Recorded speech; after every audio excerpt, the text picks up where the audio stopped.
밝혔습니다.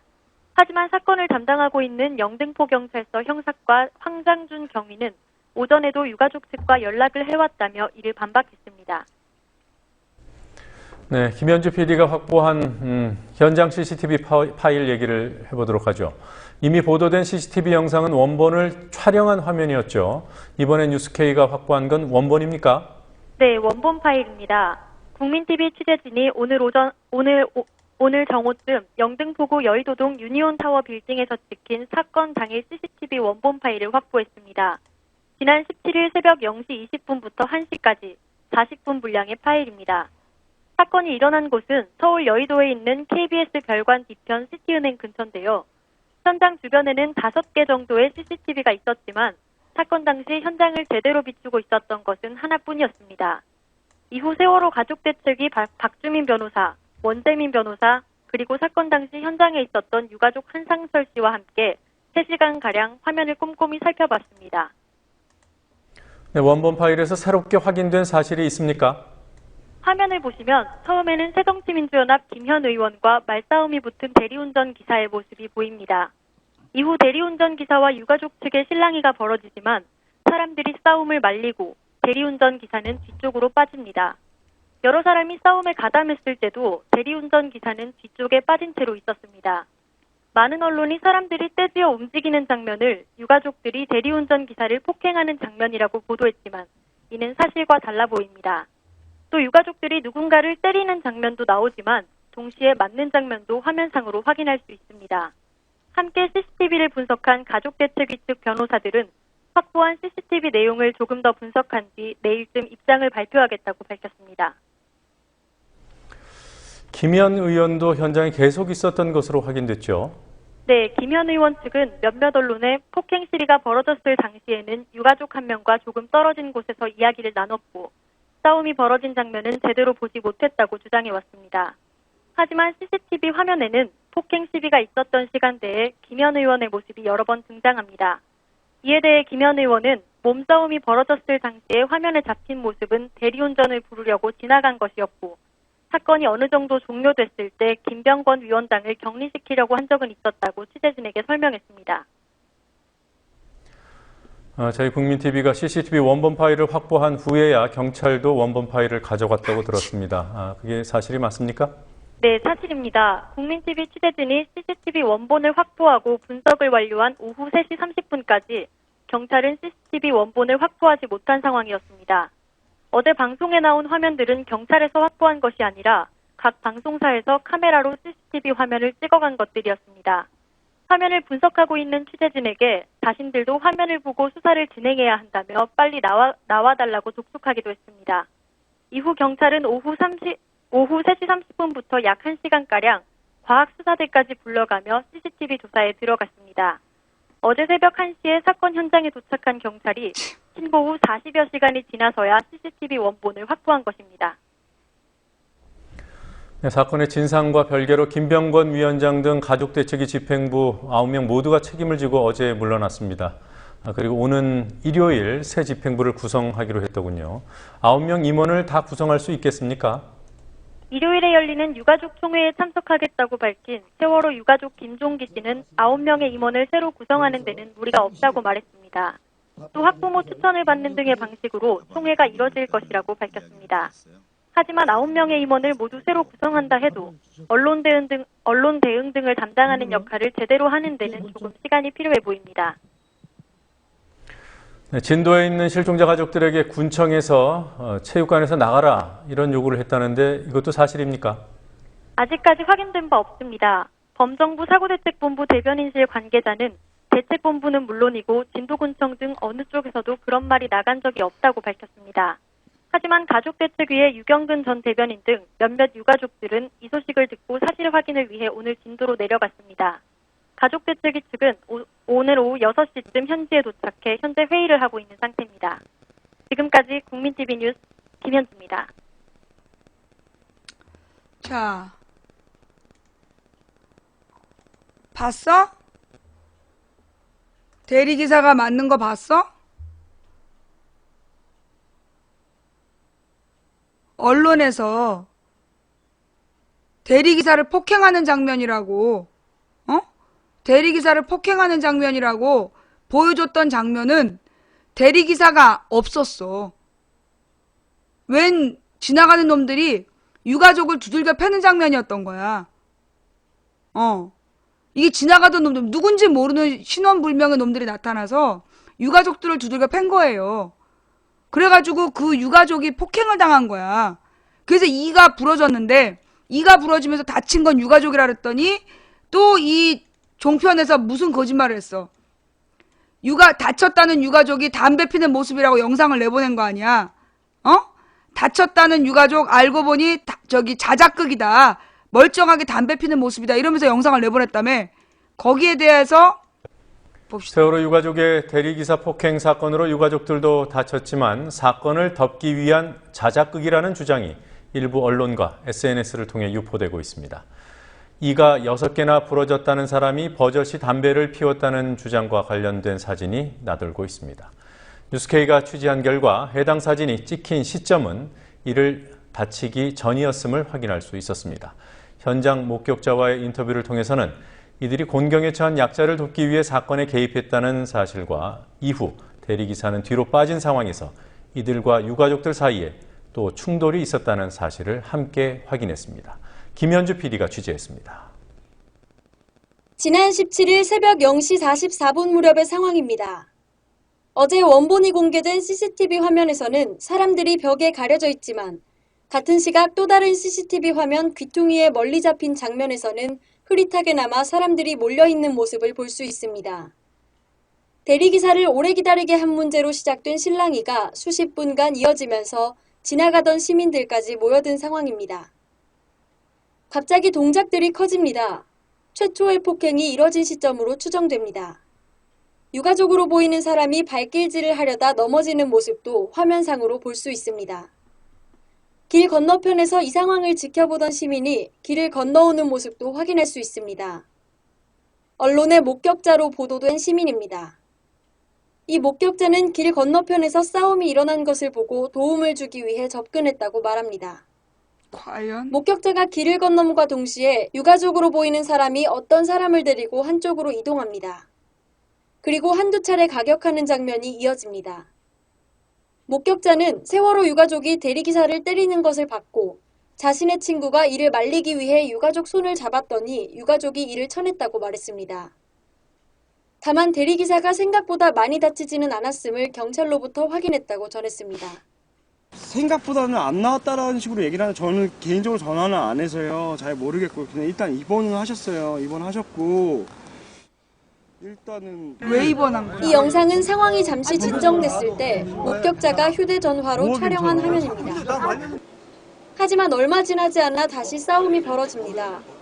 대리기사는 뒤쪽에 빠져 있고 유가족들과 시민들이 한데 엉켰습니다. 이 상황 역시 누가 누구인지 정확히 분간할 수 없지만 유가족을 향해 목격자 일행이 가격하는 듯한 장면도 포착됐습니다. 이 장면을 직접 본 목격자는 일행이 맞다고 하면서도 가격을 한 것은 아니라고 주장했습니다. 모르겠어요. 저는 뭐 일단 우리는 야 진짜 솔직하게 얘기하자. 때렸냐? 때렸어? 누구 때린 적 있어? 근데 야 나는 솔직히 누구 이렇게 뭐 주먹을 뻗긴 뻗었었는데 뭐 이렇게 누구 심하게 때리거나 가격한 적 없어. 서로들 다 뭐 밀어내야 지금 차례 타고 맞고 있을까 우리가? 그건 아니잖아. 그러니까 밀어내고 방어하고 엉키고 계속 그런 상태에서 어저께 들은 거는 목격자는 인터뷰 중에 언론 보도의 편향성도 지적했습니다. 순서가 안 맞고요. 지금 그게 보면 이제 방송사에 따라서 뭔가 치중되는 쪽들이 있는 것 같아요. 뭐 채널A나 TV조선 같은 경우에는 또 이쪽으로 너무 치중되어 있는 것 같기도 하고. 근데 저희 입장에서는 좀 편하죠. 근데 보기에는 왜냐면 저희 편을 들어주는 것 같으니까 느낌에. 그리고 또 다른 또 TV는 또 어디 중립적인 것도 있고 여러 가지인데. 그러면서도 목격자는 언론의 집단 폭행 저게 장면으로 무슨 보도된 목격자야. 상황에서 대리기사가 뒤로 빠져 있었다는 점이 폭행 사실이라고 가담자지. 말했습니다. 친구가 앉혀놔요. 여기다. 계속 여기 있어요. 이 아저씨는. 그러면은 이 구석에 지금 의자에 앉아 있는 게 대리기사인 거죠? 대리기사요. 그러면은 첫 번째 대리기사와의 그런 싸움이 일어난 이후에 예. 다시 가라앉은 상황이었고 다시 2차로 예. 싸움이 저희가 일어났잖아요. 일단 경찰 불렀으니까 있으라고 하고 저희도 신경 안 쓰고 제가 돌턱에 앉아 있고 친구가 여기 서가지고 이제 이 사람들 도망갈까봐 보고 있었죠. 우리는 계속. 그럼 2차 싸움에는 대리기사가 연관이 된 건 아니에요? 예. 그러면 2차에는 왜 싸움? 사실관계가 잘못 알려진 경우는 또 있습니다. 일부 언론이 이가 부러졌다는 유가족에 대해 현장에서 담배 피운 영상을 근거로 자작극 의혹을 제기했지만 유가족이 담배 피운 시점은 이가 부러지기 전입니다. CCTV 시간과 목격자가 흡연 장면을 촬영한 시각으로 확인한 사실입니다. 새정치민주연합 한 의원실이 당시 현장에 있던 차량 소유주에게 전화를 걸어 경찰이 확보한 차량 블랙박스를 돌려받으라고 했다는 TV조선의 보도에 대해서도 당사자는 부인합니다. 차량 소유주는 국민TV 취재진과의 통화에서 민주연합 핑계를 대고 돌려달라 한 건 맞지만 이 일에 휘말리기 싫어서 둘러댔을 뿐이라고 주장합니다.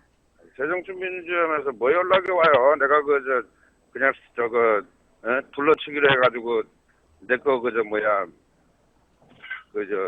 칩을 가져가서 그걸 내가 받으려고 둘러친 거지. 그래 내가 TV조선 기사한테 엉터리 같은 기사들 쓰지 말라고 내가 얘기했어요. 일부 유가족의 폭행을 두둔할 수는 없지만 폭행이 사실이라고 해서 일방적인 집단 폭행으로 몰아가는 것이 정당화될 수도 없습니다. 국민TV 뉴스 김현주입니다.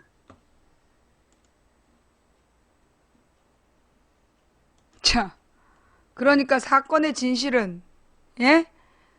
그러니까 사건의 진실은 대리기사를 집단 폭행한 게 아니라 대리기사는 폭행을 당한 것도 아니고 지나가던 목격자라는 이름의 폭행범들이 유가족을 폭행한 사건이에요. 팔을 뻗긴 했지만 누구를 때린 뭐 술 먹고 운전했지만 음주운전 아니다야? 엉켜서 팔을 뻗어서 누가 맞았으면 그게 폭행인 거지. 그게 무슨 목격자야. 어? 싸우고 있는데 가서 말리면요 그거 폭행으로 걸려 들어가요. 그거 몰라? 내가 구속돼 봐서 알잖아. 내가 처음 구속됐을 때 신입방에 있던 아줌마 방장 아줌마 언니가 남자가 여자를 때리길래 그래서 그걸 못 때리게 가서 말렸다는 거야. 그런데 맞던 여자가 갑자기 이 언니가 자기를 때렸다고 경찰에다가 같이 자기를 때렸다고 신고를 해가지고요. 변호인한테 변론도 못 받고 재판이 계속 그 여자가 안 나오는 바람에 피해자가 몇 달을 갇혀있는 언니였어. 내가 구속됐던 방이. 싸울 때 가담하면 폭행으로 구속되는 거야. 근데 왜 쟤는 목격자야? 어? 왜 저게 목격자냐고. 실제로 때린 적이 없는 사람을 가둬놓고 폭행 가담했다고 그러는 경찰인데 아니 쟤는 지금 같이 어울려서 거기서 몸이 엉켰고 거기서 누가 피해자가 발생했으면 집단 폭행으로 전부 다 과학수사의 대상이어야지. 무슨 목격자야. 야, 뭐 너 누구 때렸냐? 팔을 뻗긴 했는데 누가 맞았는지 모르겠다. 난 그게 이해가 안 돼 지금. 내가 이 영상 지금 처음으로 자세히 보는 거거든. 내 대전 가는 날 이게 나온 거 아니야. 대전 가기 전날 밤에 내가 못 봤고 대전 다녀오느라고 못 보고 내가 오늘 이거 처음 분석했는데 아니 폭행에 가담해가지고 팔을 뻗었으면 그게 폭행범이지 무슨 목격자야. 쌍방 과실이지. 내 말이 맞아 틀려? 내가 지금 잘못 생각한 거야? 어? 내가 지금 잘못 생각하는 거예요?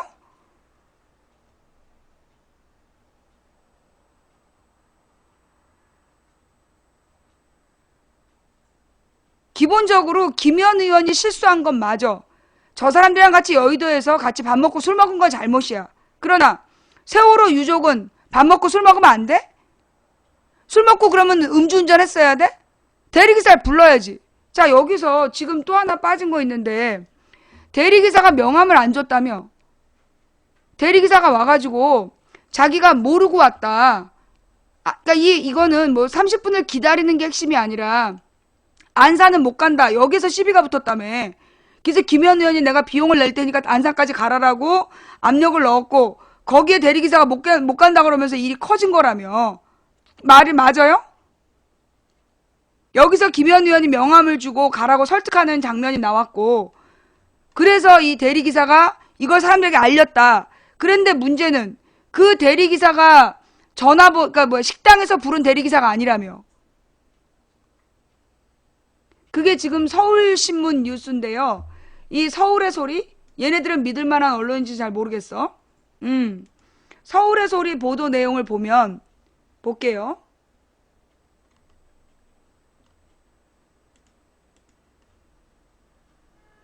이거는 지금 서울의 소리 보도 내용입니다.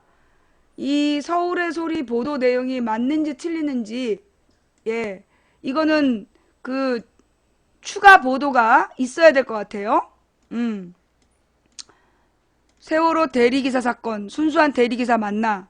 세월호 유가족이 대리기사에게 폭력을 행사했다며 정부 편향 언론들이 대대적인 보도를 터뜨린 세월호 유가족 대리기사 사건이 사실은 배우가 의심스러운 정황으로 점철된 것임이 드러나 논란에 휩싸이고 있다.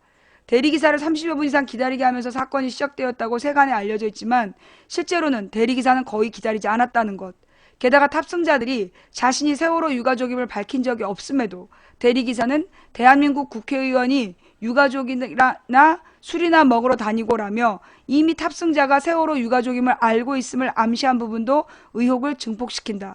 이용기 전 대변인은 우선 가장 큰 쟁점이 되고 있는 일방폭행 논란과 관련 김 부위원장이 턱에 2대를 정통으로 맞고 보도블럭에 얼굴을 부딪혀 치아 6개가 부러졌으며 여기에 격분한 김 위원장은 젊은 청년에게 잡혀있던 상태였다면서 오히려 먼저 폭행을 가해온 것은 정체를 알 수 없는 사람들이었음이 밝혀졌다. 또한 이 전 대변인은 당시 대리기사가 내가 안 가고 싶으면 안 가는 거지 대한민국 국회의원이 유가족들하고 술이나 먹으러 다니고 등 조롱 섞인 말을 하길래 내가 당신 대리기사 맞느냐고 신분증을 요구했으나 끝까지 내놓지 않았다. 유가족들 중 한 사람이 대리기사를 불러준 식당에 전화를 해서 대리기사의 전화번호를 받아 확인해봤더니 현장에 있던 대리기사의 전화번호가 아니었다면서 이 또한 의문이 든다라고 말했다. 왜 이런 사건이 일어났을까?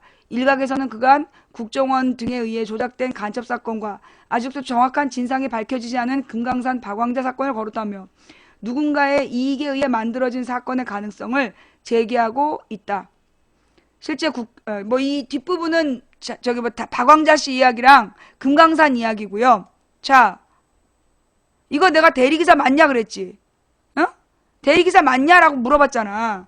말이 안 맞는다고. 대리기사가 콜을 받고 오는데 어디 가는지 모르고 온다는 게 말이 안 된다고.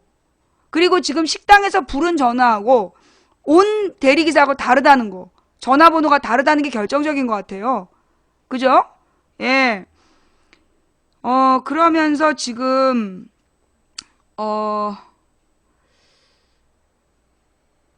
잠깐만요. 제가 여러분이 영상 같은 걸 또 하나 보고 계시면, 영상을 이거를 영상을 보지 말고 다시 한번 우리 요 영상을 보고 계시면 내가 실제 지금 대리기사님하고 전화 통화가 될지 모르겠어요. 어떤 분 전화번호 하나를 받았는데 이거 전화번호 통화 한번 보고. 세월호 유가족의 대리기사 폭행 사건으로 유가족들도 다쳤지만 사건을 덮기 위한 자작극이라는 주장이 일부 언론과 SNS를 통해 유포되고 있습니다. 이가 6개나 부러졌다는 사람이 버젓이 담배를 피웠다는 주장과 관련된 사진이 나돌고 있습니다. 뉴스K가 취재한 결과 해당 사진이 찍힌 시점은 이를 다치기 전이었음을 확인할 수 있었습니다. 현장 목격자와의 인터뷰를 통해서는 이들이 곤경에 처한 약자를 돕기 위해 사건에 개입했다는 사실과 이후 대리기사는 뒤로 빠진 상황에서 이들과 유가족들 사이에 또 충돌이 있었다는 사실을 함께 확인했습니다. 김현주 PD가 취재했습니다. 지난 17일 새벽 0시 44분 무렵의 상황입니다. 어제 원본이 공개된 CCTV 화면에서는 사람들이 벽에 가려져 있지만 같은 시각 또 다른 CCTV 화면 귀퉁이에 멀리 잡힌 장면에서는 흐릿하게나마 사람들이 몰려있는 모습을 볼 수 있습니다. 대리기사를 오래 기다리게 한 문제로 시작된 실랑이가 수십 분간 이어지면서 지나가던 시민들까지 모여든 상황입니다. 갑자기 동작들이 커집니다. 최초의 폭행이 이뤄진 시점으로 추정됩니다. 유가족으로 보이는 사람이 발길질을 하려다 넘어지는 모습도 화면상으로 볼 수 있습니다. 길 건너편에서 이 상황을 지켜보던 시민이 길을 건너오는 모습도 확인할 수 있습니다. 언론의 목격자로 보도된 시민입니다. 이 목격자는 길 건너편에서 싸움이 일어난 것을 보고 도움을 주기 위해 접근했다고 말합니다. 목격자가 길을 건nom과 동시에 유가족으로 보이는 사람이 어떤 사람을 데리고 한쪽으로 이동합니다. 그리고 한두 차례 가격하는 장면이 이어집니다.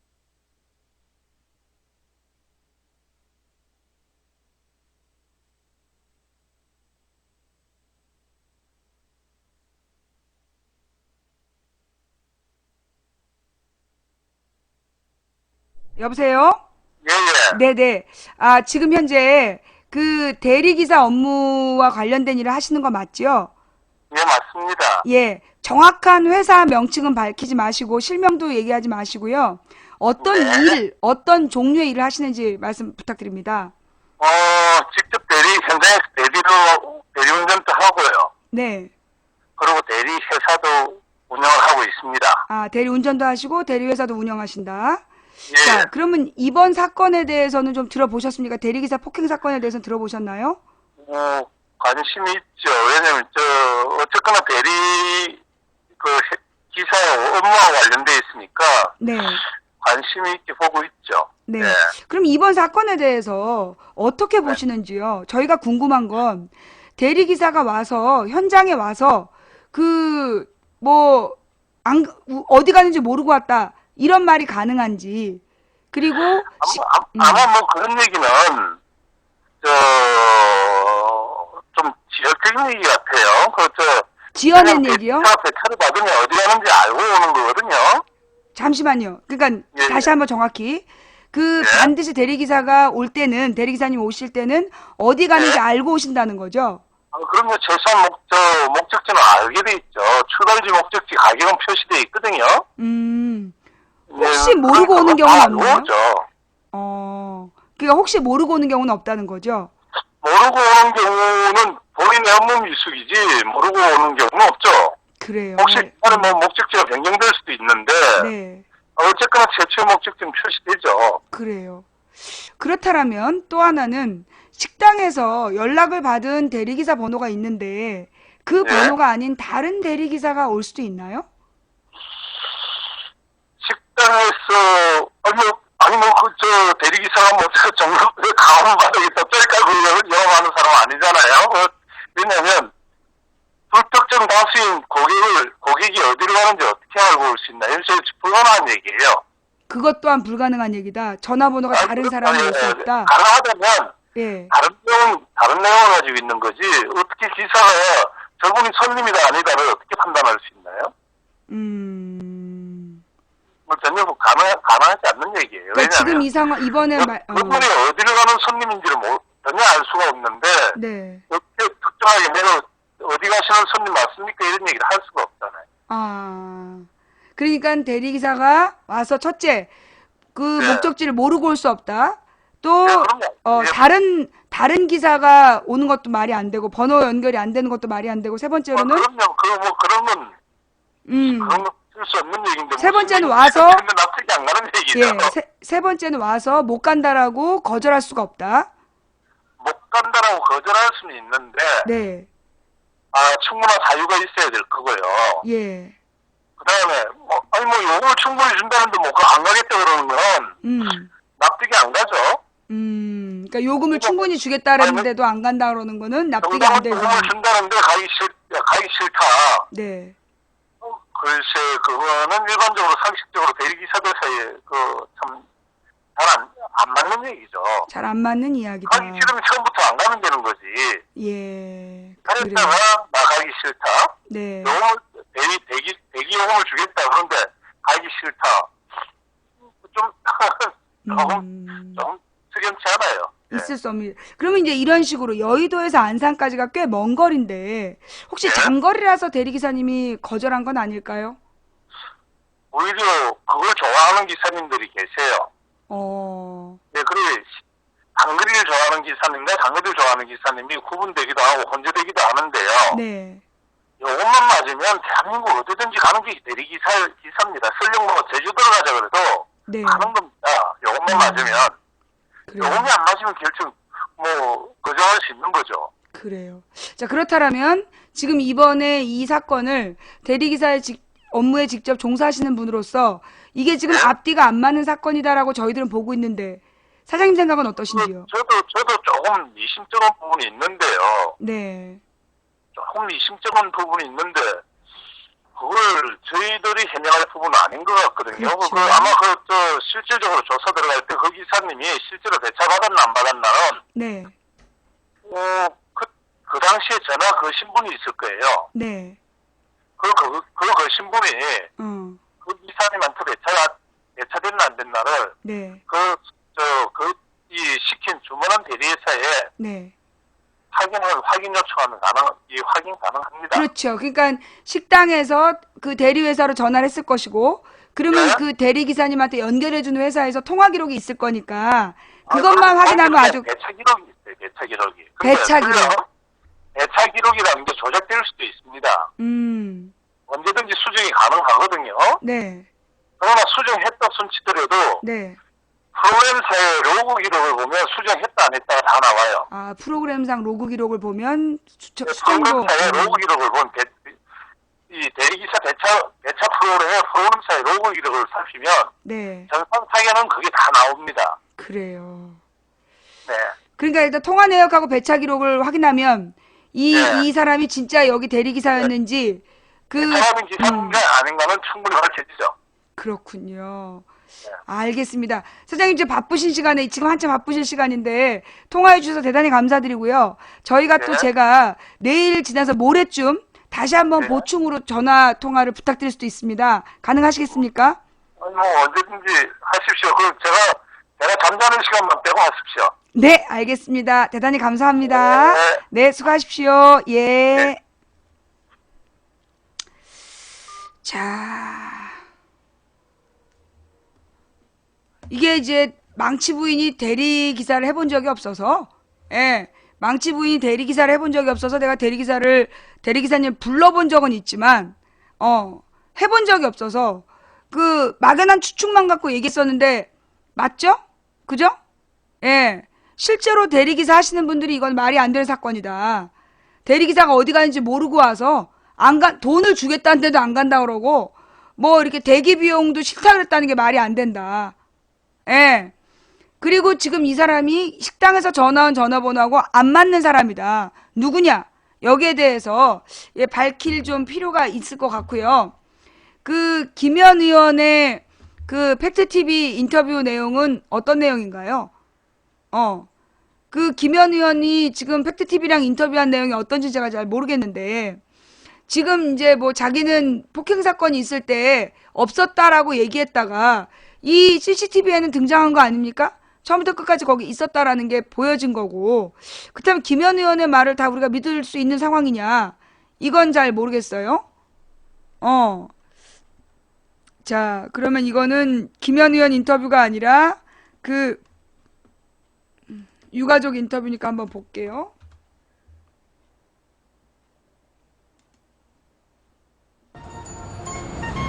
Let's follow Keel's Mr. Bone.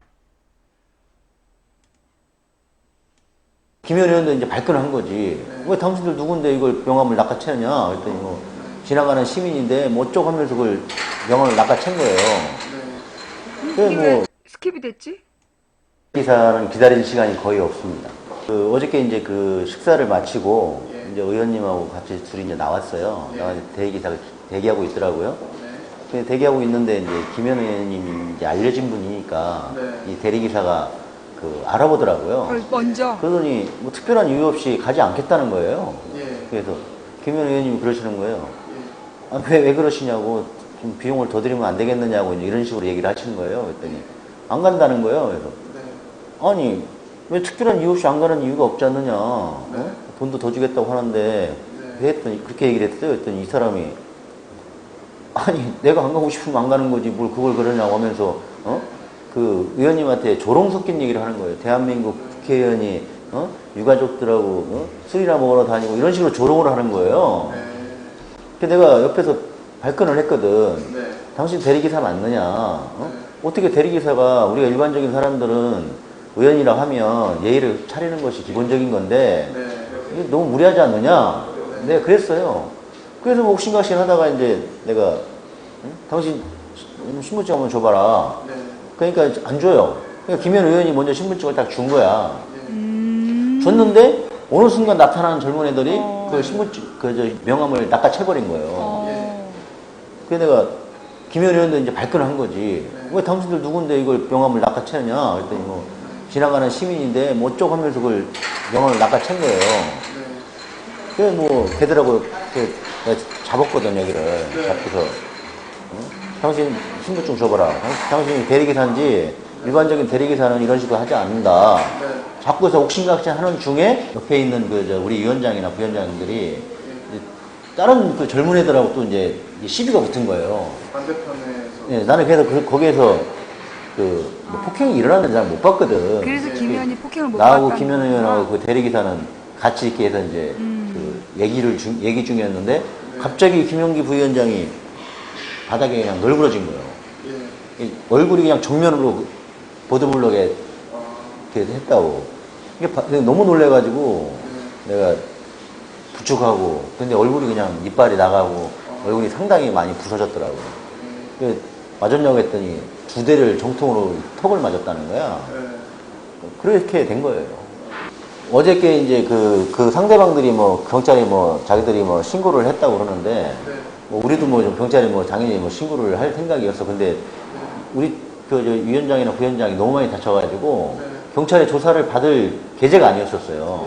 그래서 병원에 가서 촬영해보고 그러는 와중에 이제 쟤들만 조사를 받다 보니까 쟤들의 일방적인 주장만 언론에 나가다 보니까 이제 그렇게 된 것 같아요. 그 점은 좀 바로 잡고 싶어요.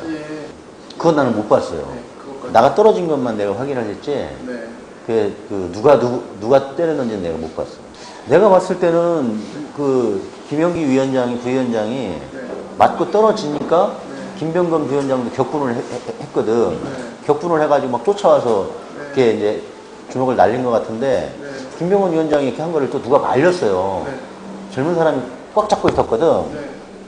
그게 아마 다 쉽게 찍혔을 거예요, 아마. 이렇게 위원장도 그러더라고. 젊은 놈이 얼마나 힘이 센지 꼼짝을 못 했다는 거야. 실제적으로 폭행을 못 한 거야. 우리 맞은 거야. 그러니까. 나도 이제 그 부분을 세부적으로 내가 그 사람을 잡고 있는 바람에 못 봤어요. 좀 신랑이 이뤄진 다음에 뭐 얼마 있다가 왔어요. 한 시간이네요. 한 시간 이내로 온 것 같아. 젊은 친구들이 지나가는 행인이라고 보기에는 조금 너무 좀 역할 분담한 것처럼 일사불란하게 움직이는 모습이 보이더라고. 그리고 촬영하고 뒤에서 웃고 막 하는 애들도 있고, 경찰에 신고해 하면서 국회의원이 유가족이, 그럼 걔들이 우리가 유가족인 걸 어떻게 하는지 난 그건 모르겠어요. 이 친구가 그 경찰에 신고하자고 했던 그 친구고요. 그 다음에 대리기사가 이 사람이에요. 대리기사가 이 사람인데, 이 사람은 그 행위를 보듯이 전혀 대리기사 같지가 않았어요. 그래도 요 친구들, 이 친구, 이 뒤에 있는 이 친구, 이 친구, 얘들이 갑자기 나타나가지고 시민이라고 하면서 김현 의원 명함을 낚아채고, 우리하고 실강이가 붙었던 그런 사람들이에요. 불과 몇 분 사이에 나타나서 이렇게 한 친구들이, 이 친구들이. 대부분 보면 체격들이 건장하고 그런 친구들이더라고요. 그 식당에서 불러줬어요. 식당에서 불러줬는데, 그 점도 좀 의문스러운 게 뭐냐면, 식당에서 어떤 업체인지 불렀을 거 아니에요. 그럼 일반적으로 대리업체를 부르면, 갈 사람한테 휴대폰으로 뭐뭐뭐 기사가 배정됐고, 보험이 가입됐고, 전화번호는 못 변이고, 5분 내에 연락드릴 겁니다. 이런 문자가 오잖아요. 그러면 대리기사가 신분이 드러나는 거잖아. 그런데 이제, 우리는 이제 실제로 대리를 운행한 게 아니었기 때문에, 우리는 그 문자를 받지는 않았어요. 우리 유가족 중에 한 사람이 그 식당에 전화를 해서 어디다가 대리를 시켰느냐 확인을 해가지고 그 사람 전화를 받았더니 전화했더니 그 사람이 또 아니더라고. 그게 이상한 게 일반적으로 사람이 정해지면 전화번호하고 이런 거 다 정해지거든. 그럼 기록이 다 남게 돼 있거든. 아니 그리고 안산에 2명 가는 거지. 의원님은 보좌관이 있기 때문에 의원님이 약간 약주를 했다 하더라도 보좌관이 얼마든지 태우고 다닐 수 있는 사람이거든.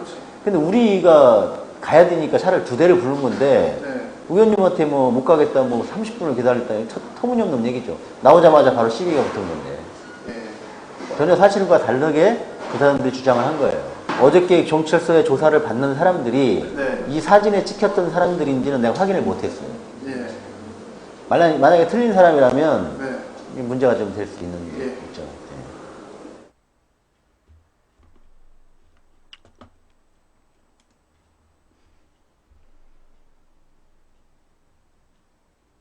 자, 오늘 이거 보고 진실을 알았다. 이게 지금 어떤 상황인지 이제 좀 감이 옵니까? 전혀 모르고 있다가 지금 이제서 진실이 지금 이제 딱 잡힌다. 예. 이 새끼들 어쩐지, 그러니까 그거랑 똑같은 거야. 옛날에 국정원 범죄가 국민들을 막 분노시키니까 이석기가 내라는 뭐 했다고 개지랄을 떨어가지고 완전히 뉴스를 뒤집어 엎었죠. 그리고 이석기 어떻게 됐어요? 내라는 뭐 무죄 받았어. 그죠? 지금도 마찬가지야. 세월호 특별법에서 이 유가족들이 계속해서 수사권 기소권을 달라고 요구하고 이게 덮고 넘어가고 싶은데 안 되니까 지금 이 대리기사 폭행사건이라는 거짓말을 만들어가지고 여론 조작을 하는 거야. 이거 진짜 볼수록 화가 나네. 그죠? 제가 내일 나와서 방송할 수 있다면 이 내용을 더 다루고 싶은데 그 내일 제가 몇 시에 나올지 잘 모르잖아요. 여러분들이 이 내용을 전부 다 이렇게 해야 될 것 같아. 지금 이게 언론에 엄청 많이 알려졌잖아.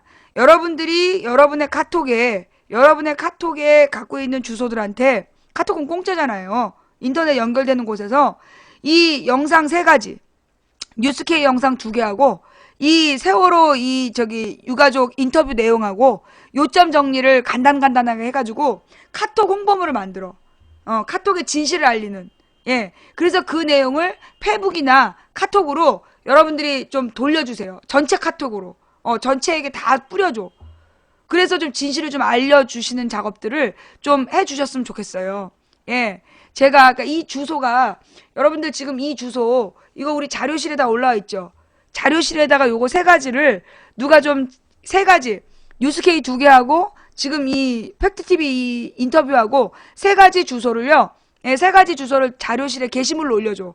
그거를 복사해서 카톡으로 돌리는 그런 역할을 좀 해주셨으면 좋겠어요. 그래서 이게 지금 이 케이블 언론이 어떻게 진실을 왜곡했는지에 대해서 밝혀내는 그런 역할들을 좀 해주시고 기다려주시면 좋겠어요. 제가 나올 때까지. 네. 그래서 일단은 우리 망치부인 방송국의 자료실에 주소를 주소를 써주시고 그 주소를 복사를 해서 카톡으로 돌리시면 되는 거예요. 잘 못하겠으면 하지 마시고 아는 분, 카톡으로 링크 같은 거 할 수 있는 분들은 해주세요.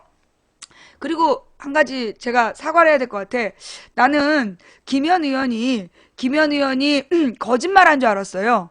김현 의원이 거짓말을 하고 거기 현장에 있었으면서 없는 척한 거 아니냐.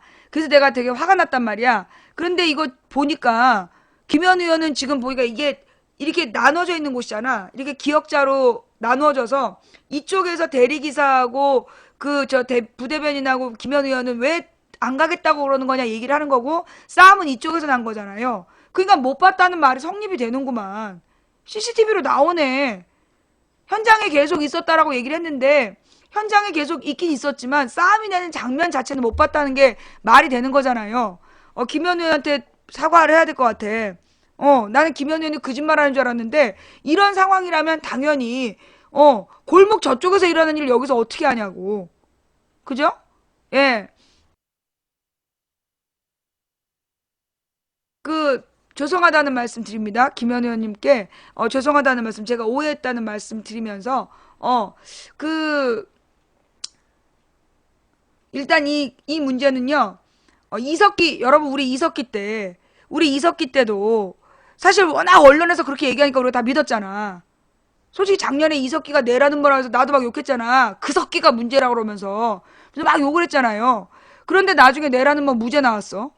자, 그렇다면 우리가 이번 사건에 대해서 이 대리기사 문제, 지난번 이석기 문제처럼 그냥 이 언론에 이 몰아치는 것에 밀려가지고 그게 사실이라고 믿으면 안 될 것 같아요.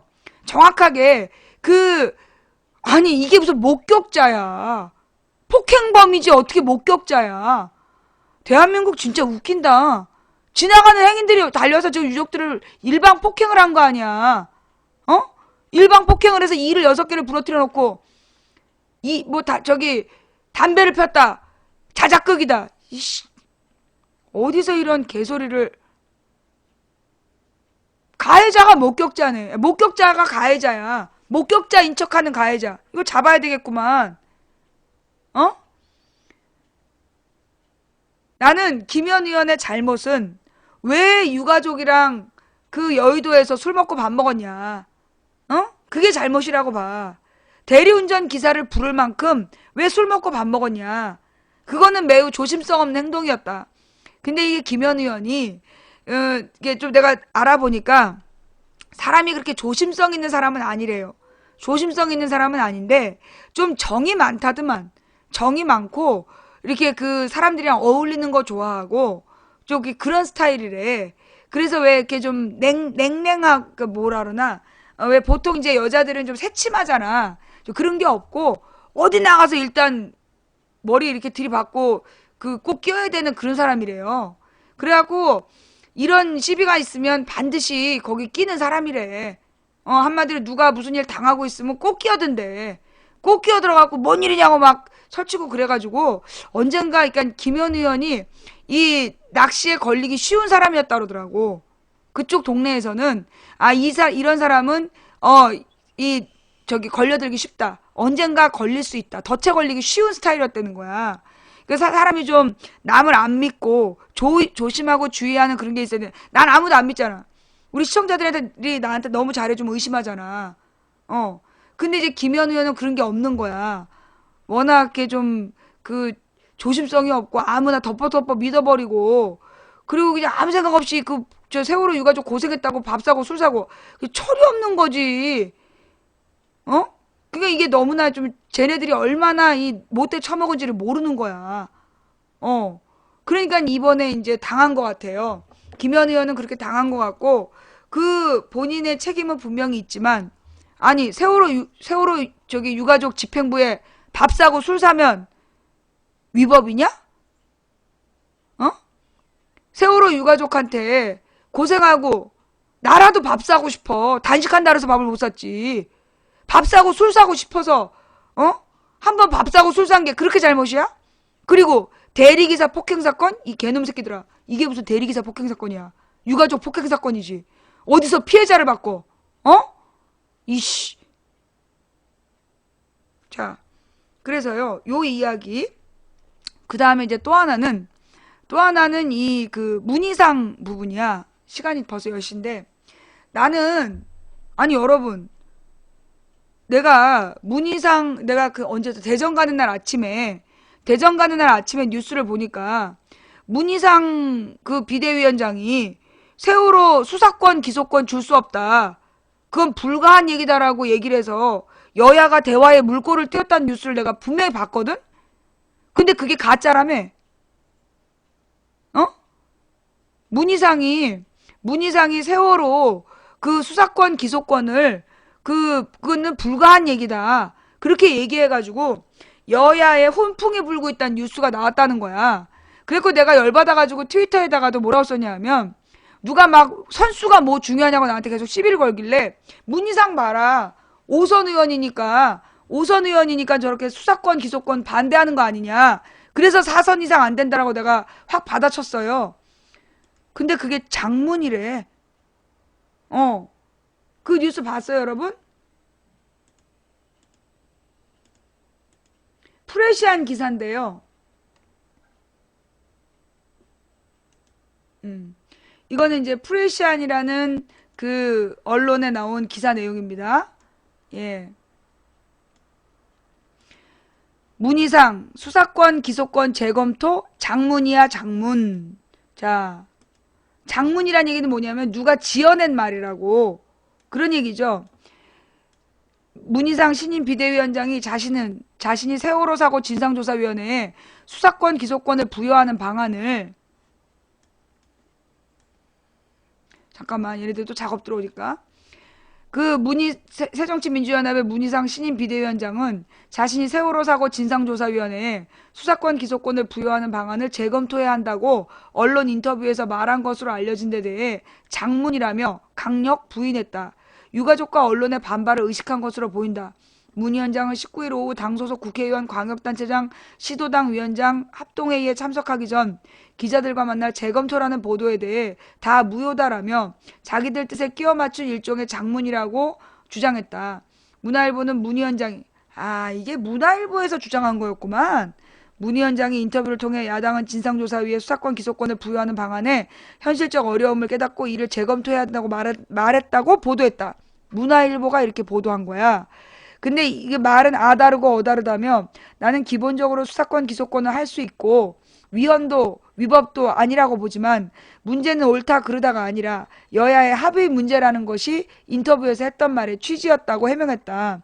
그러니까 수사권 기소권이 옳지 않다는 게 아니라 이 여야 합의하는데 어려움이 있다라는 이야기가 그 인터뷰의 취지였다라고 해명했다. 그러니까 이 문희상도 적인 거죠. 답을 준 거지 뭐. 그죠?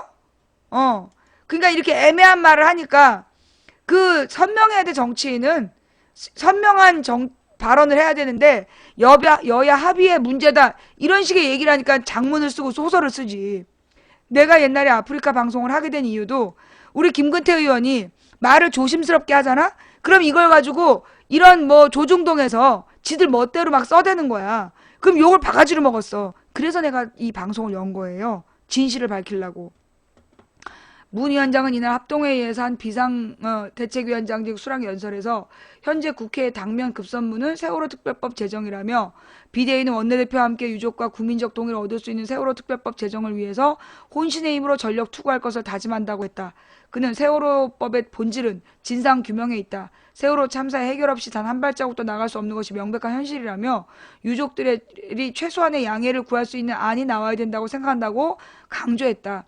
문화일보 보도 이전에도 문 위원장은 언론 인터뷰에서 해법은 유족의 동의가 아닌 양해를 얻는 선이 아니면 길이 없다고 해서 문희상이 세월호 기소권을 내주나 이런 기사를 냈다는 거죠.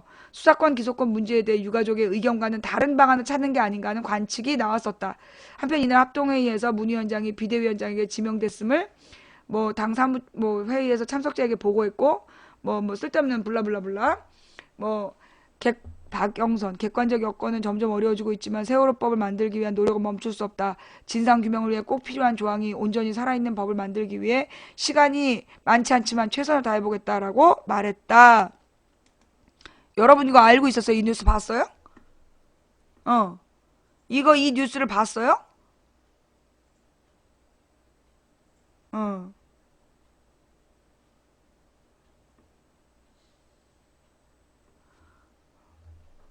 자기의 생각에 근거를 댈 수 없으면 반박을 당하는 게 당연한 거예요.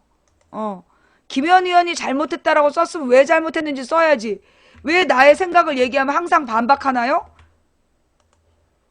웃기고 앉아있어 지금. 근거를 제시하지 못하는 의견을 제시하면 그게 무슨 의견이야. 헛소리지. 자, 어때요? 이거 금시초문이야? 나만 모르는 게 아니라 여러분 다 몰랐어? 난 어저께 하루 종일 누워있었다고 치고 당신들 왜 몰랐어? 프레시안 뉴스인데요. 프레시안에 나온 뉴스이고요. 문희상 기소권, 수사 기소권 재검토 장문이야 장문. 이러니까 망치 부인이 있어야 된다니까. 그러니까 망치 부인이 어디를 떠날 수가 없어. 예. 어디를 바깥에 돌아다니면 이런 어떤 조작 분위기 있잖아. 이런 걸 조작하는 내용들을 딱 맥을 잡아가지고 그 시간에 끊어줬어야 됐는데 내가 이거를 금요일날 이 사건 이게 보니까 이 뉴스가 언제 나온 거냐면 금요일 저녁 6시 뉴스예요. 금요일 저녁 6시 뉴스야. 그러니까 이게 이제 물론 늦게 나왔지. 금요일 저녁 6시면 거의 토요일 일요일날 아무도 모르는 뉴스잖아. 내일 다뤄야 되는 부분인데 내가 오늘 다루는 거예요. 예. 나 내일 내가 경찰서에 들어갔다가 못 나올지도 몰라서 내가 오늘 다루는 거야. 두 가지. 여러분이 하셔야 될 일은 뭐다? 지금 뭐 야당이 수사권, 기소권을 재검토할 거다, 포기할 거다. 이것도 여론 조작이야. 이것도 여론 조작이라고. 예. 그 참세상 세월호님 핵심적인 내용을 아예 영상 자료를 한번 만들어 보세요. 그 영상 자료 하나로 만들어서 세 가지를 묶어서 하나로 만들어서 예, 그거를 돌리시는 게 더 나을 것 같아. 하나의 유튜브 주소로 편집 잘 하시니까 영상 3개 딱 묶어가지고 이 진실, 그 대리기사 폭행이 아니라 유가족 폭행 사건이었다. 제목 그렇게 다시고 그래서 진실을 알리는 카톡 그 주소를 만들어 오셔가지고 우리가 전부 다 카톡이나 페이스북에다가 트위터, 카톡, 페이스북에 널리 좀 알려야 될 거 하나. 두 번째로는 지금 야당이 수사권, 기소권을 포기하고 있다고 쓰고 있는데 그게 사실이다 아니다. 사실이 아니다. 지금 야당에서 수사권, 기소권을 포기할 것처럼 언론에서 쓰고 있는데 그거는 맞다, 틀리다, 가짜라고. 거짓말이야. 이걸 알려. 왜냐? 여러분 있잖아요. 그래서 막 문희상 욕하고 끝내버리잖아요. 그러면 어떻게 되는 거야? 그러면 쟤네들 그냥 이미 끝난 문제라고 세월호 넘어가. 우리가 그때 김한길 때 해봤잖아. 김한길 욕하고 그냥 김한길이가 입 다물고 국정원 문제 덮었잖아. 그러니까 문희상이 세월호 수사권 기소권 포기했다라는 걸 그 사실이 아니다. 사실이 아니다. 그리고 그러면 가만 안 두겠다. 예. 이번 세월호 문제를 흐지부지 못하도록 강력하게 압박해야 돼요. 뭔 말인지 알았지? 내 말이 무슨 말인지 알아듣겠어? 내 핵심이 뭔지 알아듣겠어요? CCTV가 조작된 게 아니라 네가 본 CCTV가 너가 사람들을 못 알아본 거야. CCTV의 실체가 밝혀졌어. CCTV의 한 부분을 편집해서 조작했던 걸 전편이 밝혀졌으니까 우리 방송 재방송 봐. 자, 그래서요.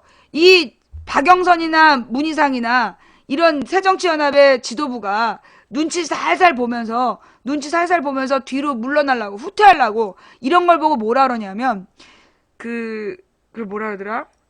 탈출구라 그래. 탈출구. 퇴로. 한마디로 이거 말고 또 어떤 말이 있는데 그러니까는 이제 소위 발을 뺄 수 있는 그 출구 전략. 그렇지. 이 말 출구 전략. 이게 지금 여러분 잘 생각해봐요. 박영선이 처음에 당대표 됐을 때 어마어마하게 욕먹었지. 기억나? 박영선이 당대표 되기 전이지. 박영선 당대표 되기 전에 박영선은 엄청 욕을 했어. 그지? 그러다가 갑자기 어느 순간에 박영선한테 칭찬을 했어. 그리고 박영선은 180도 다른 자세로 세월호 특별법을 만난 거야. 이렇게 다룬 거야. 기억나죠? 그런데 이번엔 문희상이 됐을 때 언론 보도 봤어요? 언론 보도에서 일제히 칭찬하는 거야. 당의장을 3번 했다는 둥. 매번 있잖아요. 그 문제돼가지고 쫓겨난 사람이야. 당의장 1번 했다가 그 무슨 국가보안법 논란으로 책임지고 물러났고 두 번째가 지난번 대선 이후에 비상대책위원장 했는데 그때 한상진 교수한테 말도 안 되는 친노 때문에 졌다라는 그 개그지 같은 보고서 그거 인정하고 그 비상대책이 물러나고 무책임하게 김한길한테 넘겨준 사람이야. 그 다음에 3번째로 지금 비대위장 돼가지고 말 잘못해갖고 지금 언론에 의해서 짓밟히고 있는 거 아니야. 나는 이제까지 문희상이 뭘 제대로 하는 걸 못 봤어. 그러니까 이 사람은 내가 보기엔 굉장히 무난한 사람이야. 무난해갖고 여당하고도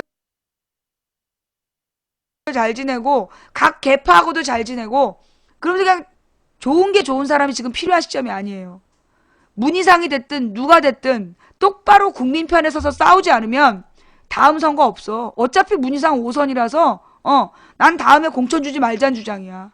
문희상이 뭐 잘못하면 난 5선이라는 거 물고 늘어질 거야. 여러분 기억하세요. 1에서 5선은 3선 이상 안 돼. 1에서 4선 이상 안 돼. 이게 우리의 무기야. 문희상이 이번에 확실하게 국민 편에 서서 싸우지 못하면 다음번에 지역구에서도 떨어뜨려야 돼요. 국민 편에 서서 싸운다면 5선이 아니라 6선도 시켜줄 수 있지만 국민 편에 서서 싸우지 않는다라면 더 이상 국회의원 하면 안 되지. 그죠? 내 말이 맞아요, 틀려요? 야당은 원래 여당을 견제하고 국민 편에 서서 싸우는 대표가 야당 대표야. 여당하고 사이좋게, 지금 보니까 뭐 옛날 영상이 있어. 이 영상 한번 잠깐 보고 갑시다.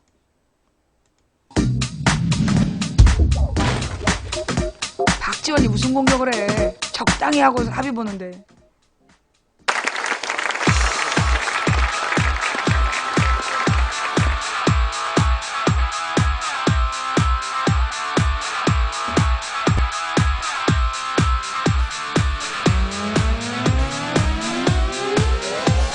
그런데 이제 뭐 상황이 이제 이것도 운명인가 봐.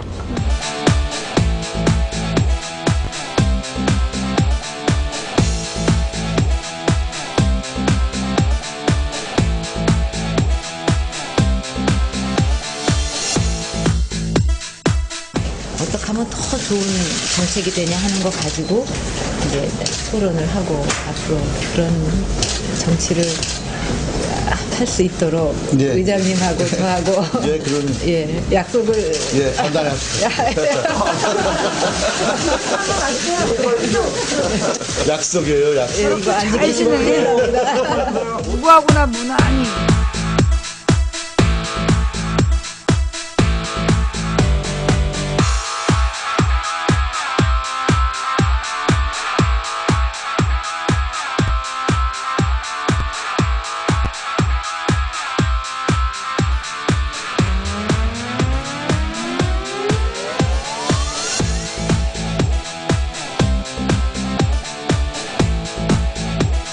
박 대표는 내일 긴급 기자회견을 열어 노무현 대통령이 대한민국의 체제를 유지할 의지가 있는지를 따지겠다고 예고했습니다. 납득할 만한 답이 나오지 않는다면 구국대회 등 장외투쟁까지도 불사할 뜻을 밝혔습니다. 한나라당과 박근혜 대표는 급기야 민생과제를 해결해야 할 민생국회도 내팽개치고 장외투쟁도 불사하겠다고 합니다. 이것이야말로 좀 더 나은 생활을 위해 안간힘을 쓰는 서민과 중상층 여러분들의 민생을 외면한 반민생, 반인권적 행위라고 생각합니다.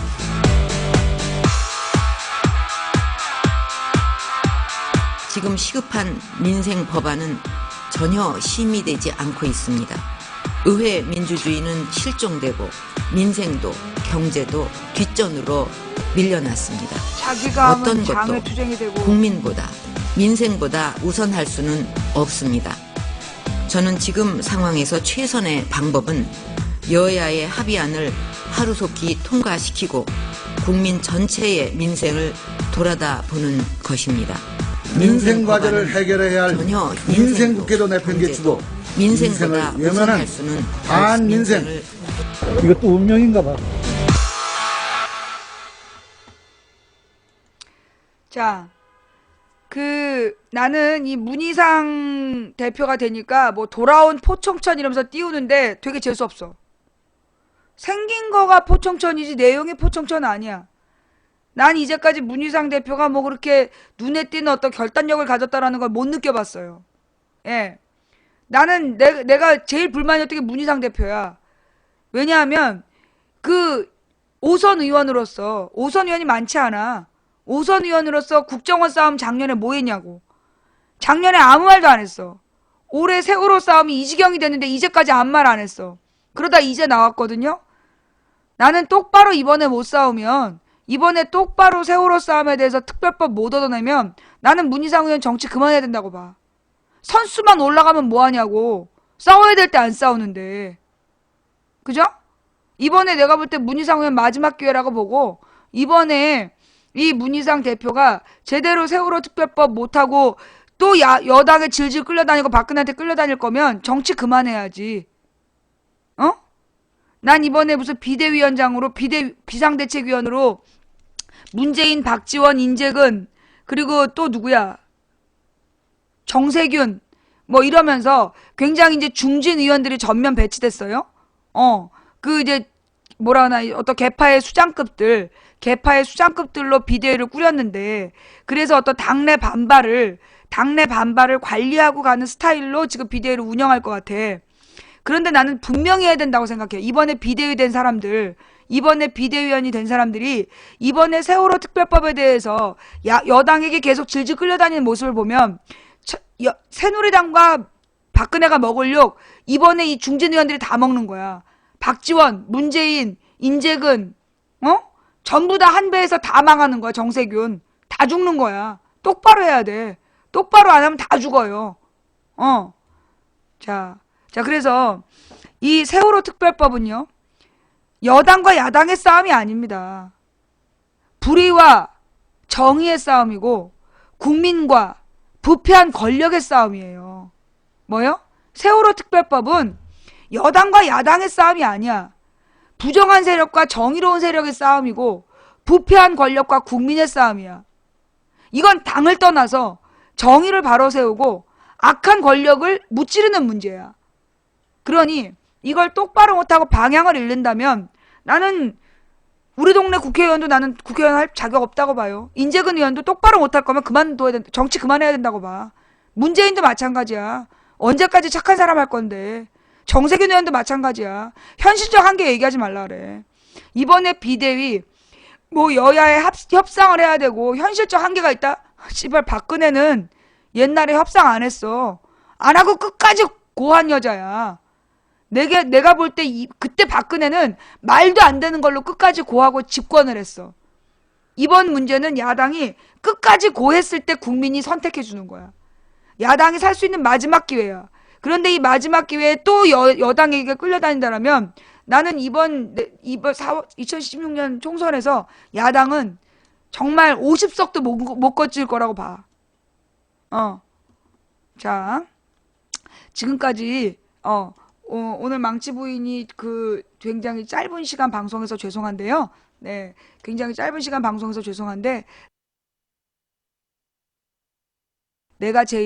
제가 내일 일찍 나오면 일찍 조사가 끝나고 오래 걸리지 않으면 그러면 이제 제가 방송을 2시에 시작하고요. 그래서 잠깐 또 한두 시간 하고 끝내고 만약에 못 나오면 이게 일이 좀 길어지는구나. 그래서 내일은 이 방송을 제가 계속 틀 거예요. 지금부터 이 방송을 계속 재방송을 틀 거니까 내일 이 방송 보시면서 망치 부인 돌아올 때까지 기다려 주시기 바랍니다. 예. 자, 내일 제가 그 경찰 조사를 받으러 가기 때문에 오늘 방송은 이렇게 내일 할 거를 미리 한 거야. 내일 할 거를 미리 한 거고 경찰서에 왜 가냐고요? 구속되라. 너부터 구속되라. 예. 내일 과연 망치 부인이 대통령을 비판했다고 고발당한 내용이 합당한가? 제가 알아올게요.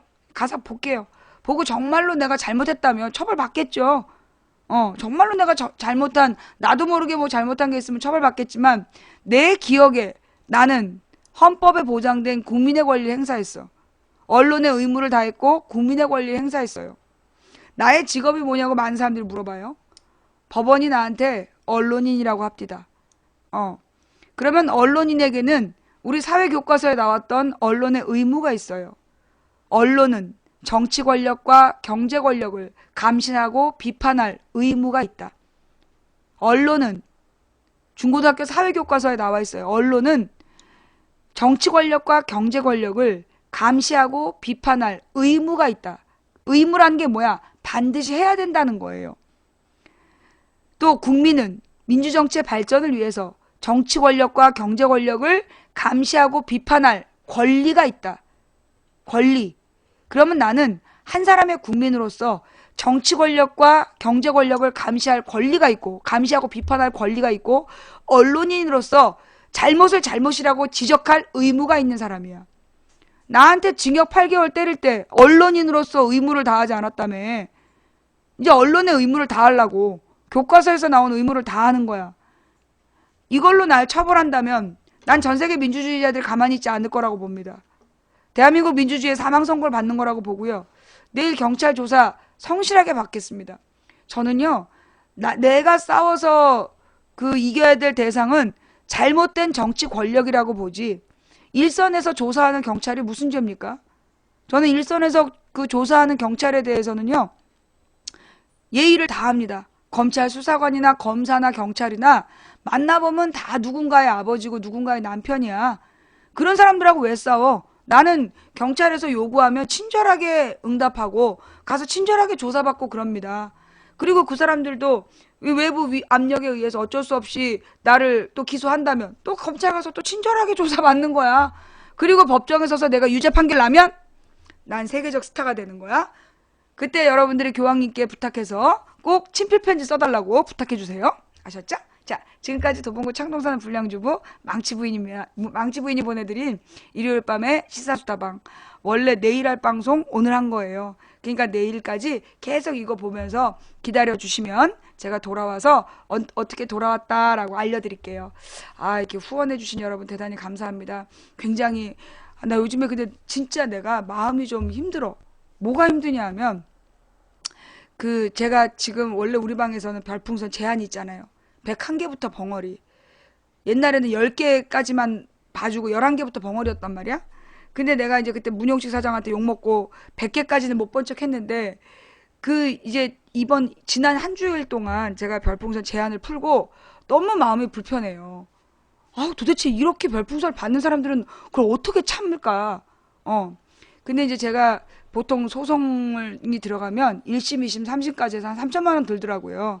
그래서 지금 여러분이 주시는 별풍선을 제가 싫다 소리 안 하고 다 받고 있는데 마음이 참 불편해요. 그래서 내 바람은 내일 가서 조사 받고 별일 아니다.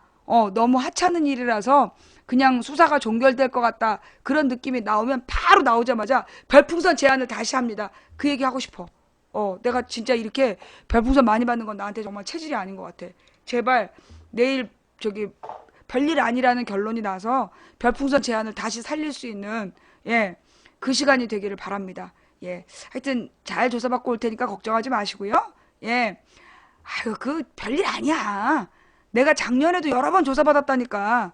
2012년에도 내가 한 3번 조사받았고 작년에도 한 3번 조사받았어. 2012년에는 2번 다 별일 아니라 그랬는데 마지막에 가서 잡혀 들어간 거고, 그리고 이제 작년에는 3번 조사를 받았는데 셋 다 무혐의 처리가 됐어요. 이번에도 나는 언론에 나온 이야기, 교과서로 나온 이야기가 아니면 다루질 않았기 때문에 나를 처벌할 법적 근거가 뭔지 난 게 궁금해. 내가 가는 이유는 2개야. 도대체 누가 날 고발했냐? 또 하나는 어떤 법적 근거로 내가 잘못했냐? 그 2가지가 알고 싶어서 가는 거예요. 갔다 와서 설명해 줄게요. 자, 지금까지 망치부인이었어요. 시청해주신 여러분 감사하고요. 네, 우리 대전, 그러니까 지난 한 주간 우리 열심히 살았잖아. 그지? 우리 열심히 싸웠어. 그러니까 하나님, 그리고 우리 열심히 기도했잖아요. 저요, 지난 한 주간 동안 정말 감동의 연속이었어요. 어떤 불자는 저를 위해서 매일 새벽에 108배를 올리고 있대. 매일 아침에 나를 위해서 108배를 하고 있다는 거야. 너무 감동했어요. 내가 개신교 신자지만 그분은 불교 신자이면서 그 매일 아침 108배를 하신다는 거예요. 너무 감사드리고요. 그 다음엔 어떤 신부님께서 또 쪽지를 보내셨어. 그 신부님이신데 날 위해서 계속 기도 중이라고. 그 다음에 어떤 분이 전화를 하셨어. 강원도에 있는 작은 교회 목사인데, 시골의 작은 교회 목사인데 매일 새벽 5시에 정말 이 땀 흘리며 날 위해 기도하고 있으니 용기를 가지라고, 담대하라고. 그리고 어떤 무속인도 그 연락을 해왔어요. 자기가 딱 보니까 이건 걱정할 문제가 아니라 도리어 지금 어마어마한 일이 벌어지고 있다. 지금 이 일이 엄청난 에너지가 지금 모이고 있는 일이라는 거야. 그래서 이걸로 나빠지는 게 아니라 엄청난 일이 지금 날 위해 벌어지고 있으니까 담대하래. 그러니까 지금 모든 그 종교와 이 체제를 다 넘어서 이 망치부인을 위해서 다 기도하고 있는 거야. 다 기도하면서 이 무서운 일이 벌어질 수 있는 에너지가 모이고 있다고, 담대하라고 다들 그래요. 그래서 저는 그냥 편안한 마음으로 갑니다. 그리고 난 대전 가서 한테 쥐어 터질 줄 알았어. 그 노숙자분들한테 쥐어 터지고 뭐 이렇게 누가 막 달걀 던지고 그럴 줄 알았는데, 와, 거기서 만난 우리 시청자분들은요, 누가 나한테 말만 걸면 우르르 몰려갖고, 왜요? 왜 그러시는데요? 막 내가 무서웠다니까. 나 진짜 우리 시청자들 무서웠어. 야, 누가 나 건드리면 이거 뒤집어지겠구나 싶더라니까요. 진짜 무서웠어요. 근데 드디어 어떤 노숙자가 소리를 질러갖고 내가 또 올 것이 왔구나 할 때, 저쪽은 하나도 안 들려! 크게 하란 말이야, 크게! 얼마나 당황스럽든지. 나는 그 노숙자분도 술 먹고 즐겁게 노시는데 내가 시끄럽게 하는 것 같아서 멀리 떨어져서 했더니 저쪽은 하나도 안 들린다고 큰 소리로 하라고 소리를 질러가지고 굉장히 당황스러웠어요. 노숙자분에게 혼내긴 혼났는데 목소리가 작아서 혼났어요. 아, 이거 스피커를 키면 경찰이 오고 목소리가 작다고 막 항의를 하시고, 아우, 어쩔 수 없는 나의 딜레마. 자, 망치부인 다음 방송은요, 내일 잠깐 할 수 있으면 하고 그 다음에 모레나 2시에 본격적으로 시작할게요. 지금까지 망치부인이었습니다. 감사합니다. 그 망치부인이 국회로, 망치부인 대통령으로 그러지 좀 마. 야, 망치부인 국회로 간다면 뉴스 나와. 모 초선 의원, 동료 의원 뒤통수에 벽돌 꽂아. 모 초선 의원 상임위 도중 동료 의원 눈동자에 볼펜 꽂아. 모 초선 의원 의회에서 누드 검색하는 선배 손가락 잘러. 아니면 내가 대통령 돼봐. 대통령 되면 무기 한국 대통령 무기상 아가리 찢어. 한국 대통령 그 브로커들 그 뒤통수에다가 도끼 꽂아. 이러면 되겠니? 이 지구의 평화를 위해서 망치부인이 방송하는 거야. 그러니까 그 나한테 어디 딴 데 가라고 그러지 마. 이 쪽팔리는 일이 생기는 거야. 알았지? 그리고 난 무엇보다 우리 집 새로 고쳤기 때문에 난 여기서 30년 동안 이사 가기 싫어. 알았지? 내가 대통령이 되면 이 집을 새놔야 돼. 새놓고 청와대 들어가서 살아야 된다고. 난 죽어도 그 짓은 못하니까 나한테 그런 거 하라 그러지 마. 자, 지금까지 망치부인이었어요. 다음 방송은 내일 이후에 제가 또 2시에 와보세요. 어쩌면 망치부인이 방송하고 있을 거예요. 그럴 것 같아. 감사합니다. 망치부인이었어요. 내일 만나요.